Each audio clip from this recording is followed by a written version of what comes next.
साला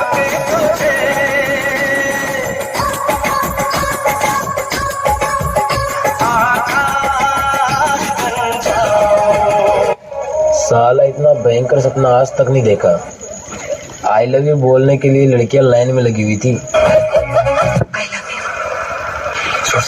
I love you, I love you, I love you, I love you.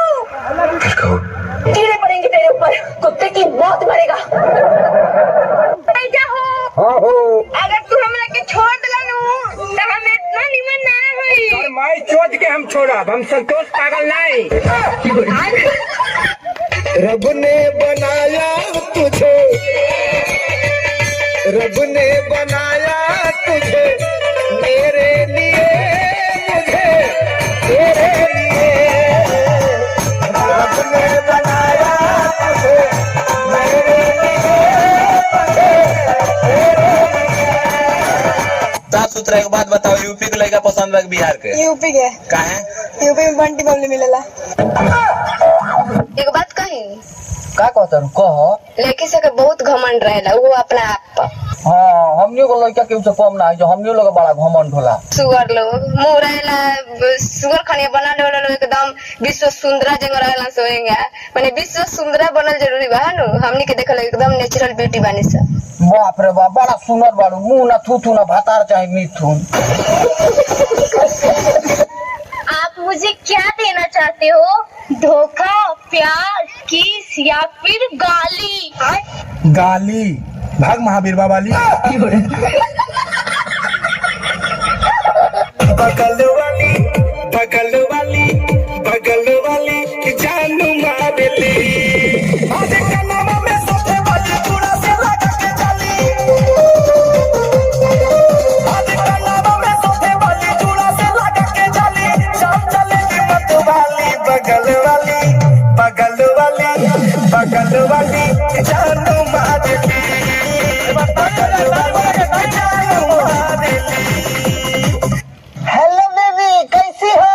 एकदम मस्त। वो कौन है बेबी? ए इमादर चेदा। तहलका मचा दिया दुनिया में, इस दुनिया में हमारा राज है। मैं तो हूँ सीधा पर मेरा दोस्त लौंडिया बाज है।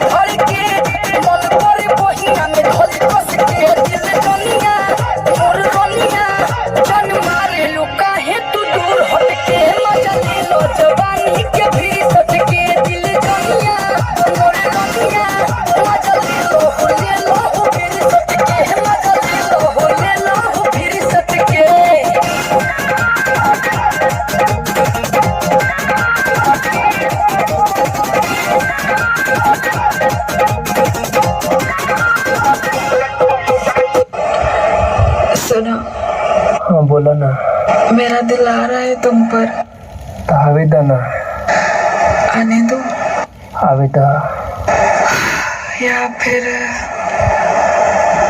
ब्रेक लगा दो? ना ब्रेक लगा तो टायर फाट जाए।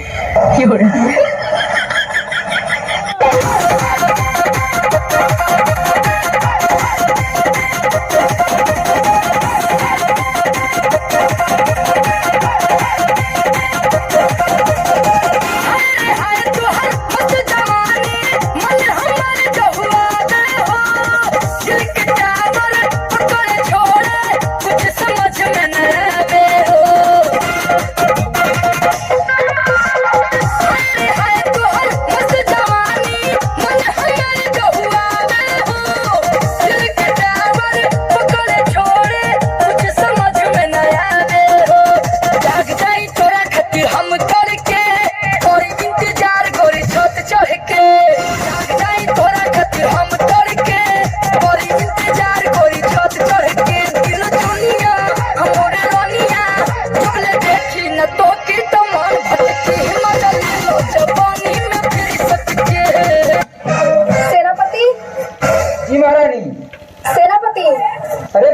रानी?